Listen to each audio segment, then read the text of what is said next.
तो आज हम लोग फोर्स के बारे में जानेंगे। फोर्स क्या होता है? तो जैसा कि डेफिनेशन में लिखा हुआ है, फोर्स इज़ द पुश और pull which change the position of the body और tend to change the position of the body.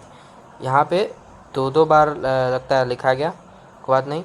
तो फोर्स क्या होता है?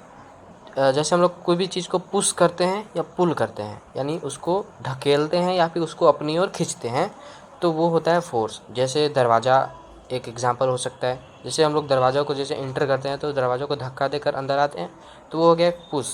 और जैसे दरवाज़ा हम लोग बंद करते हैं तो अपनी ओर खींचते हैं, तो वो एक पुल हो गया।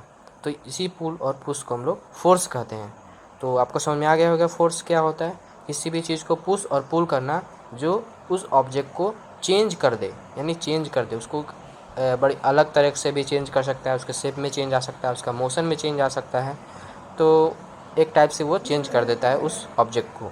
तो फोर्स का जो ऐसा यूनिट होता है वो होता है न्यूटन, और उसका फोर्स का CGS यूनिट होता है डाइन। और force is equal to MA होता है, जहाँ पे force F is equal to force है और M मास है और A एक्सेलरेशन है। तो force is equal to mass into acceleration होता है, और ये उसका फार्मूला हुआ force is equal to MA। और इन दो न्यूटन और डाइन के बीच में रिलेशन क्या है? तो हम लोग जानते हैं कि न्यूटन का यूनिट क्या होता है, केजी मीटर पर सेकंड स्क्वायर होता है ये, इसी को हम लोग न्यूटन कहते हैं। तो और जी यानी ग्राम सेंटीमीटर पर सेकंड स्क्वायर को हम लोग डाइन कहते हैं। तो एक न्यूटन में यहाँ पे जैसे यूनिट था ये केजी मीटर पर सेकंड स्क्वायर, तो इसे एक न्यूटन में 1 kg गुना मीटर पर सेकंड स्क्वायर होता है, ये आप लोग मानते हैं।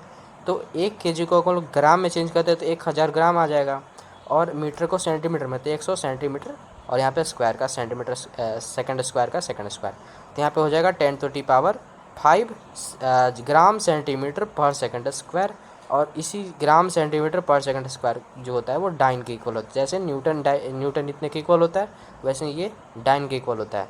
तो हम लोग यहाँ पे इसको डाइन लिख देंगे। तो 1 न्यूटन में 10⁵ डाइन होता है, यही रिलेशन होता है। और ये टेक्स्ट बुक में भी लिखा हुआ होता है कि 1 newton is equal to 10⁵ dyne और F is equal to MA। अब फोर्स होता है पुश और पुल, जो किसी भी बॉडी को चेंज कर देता है, और वो अलग अलग टाइप में भी चेंज कर सकता है, उसके शेप में, उसके स्पीड में। तो ये हो गया फोर्स। Thank you.